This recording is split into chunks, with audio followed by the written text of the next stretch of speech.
Pulis nga gipusil patay sud sa Hall of Justice sa Dakbayan sa Danau nalakip kaniadto sa Narcolist o sa mga nalambigit sa illegal nga drogas. Ani ang report. Gikonpirmar sa Provincial Police Office nga hinungdan sa pagkalabay ni SPO2 Francis Villamor dito sa Autonomous Region in Muslim Mindanao, mao ang pagkalambigit nini sa illegal nga drugas. Si Villamor unang misulod sa serbisyo ni adtong tuig 2001 dito sa Police Regional Office PRO 8. Nabalhin siya sa Cebu Provincial Police Office ni adtong 2012 ug nadistino sa Intelligence Branch. Apan, narelibuhan siya sa pwesto ni adtong 2016 human maapil sa Narcolist sa presidente.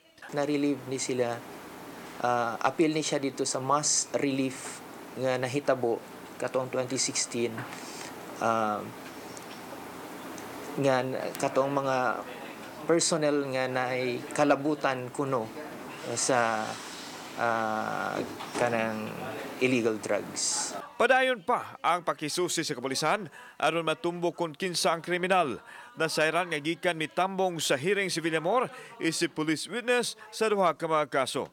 As police witness kaning sa kaso ni Julio Cesar Macuto for the violation of Section 11 of RA 9165. Duha ka kaso ning iyang giatinan, ang usa kay Gelson Enriquez for violation of 10591 or pagkupot sa dili lisensyadong pusil.